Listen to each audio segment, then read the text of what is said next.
রামায়ণে বিশাল রাম সেতু তৈরিতে বড় বড় বীরদের অবদান তো সবাই জানে, কিন্তু আপনি কি জানেন একটি ছোট্ট প্রাণীর কথা যার নিষ্ঠা দেখে মুগ্ধ হয়েছিলেন খোদ ভগবান শ্রীরাম। লঙ্কায় পৌঁছানোর জন্য রামের বানর সেনা যখন দিন রাত এক করে সমুদ্রের ওপর বিশাল সব পাথর ফেলছিল, ঠিক তখনই সেখানে একটি অদ্ভুত ঘটনা ঘটছিল। বিশাল সব পাথরের মাঝে দেখা গেল একটি ছোট্ট কাঠবিড়ালিকে। সে বারবার জলে ডুব দিয়ে তার শরীরে বালি মেখে নিচ্ছিল, আর সেই বালি ঝেড়ে দিচ্ছিল বড় বড় পাথরের মাঝখানের ফাঁকগুলোতে। তার এই কাজ দেখে বানর সেনারা হাসাহাসি শুরু করলো। একজন তাচ্ছিল্য করে বলেই ফেলল, এইটুকু বালিতে সেতুর কি কাজ হবে, দূর হয়ে যাও এখান থেকে।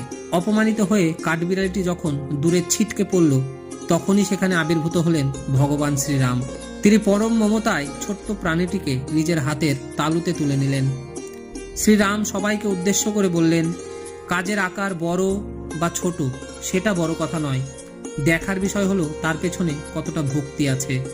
এই বালি বড় বড় পাথরগুলোকে একসঙ্গে শক্ত করে ধরে রাখছে। কৃতজ্ঞতায় ভগবান শ্রীরাম যখন তার আঙুল দিয়ে কাঠবিড়ালিটির পিঠে হাত বুলালেন, তখনই সেখানে 3টি দাগ ফুটে উঠল, যা আজও কাঠবিড়ালিদের শরীরে ভগবান শ্রীরামের হাতের স্পর্শ হয়ে রয়ে গেছে। ভক্তি থাকলে কোনো কাজই ছোট নয়। ভিডিওটি ভালো লাগলে লাইক দিন এবং এমন আরও পৌরাণিক কাহিনী জানতে চ্যানেলটি এক্ষুনি সাবস্ক্রাইব করুন। জয় শ্রীরাম।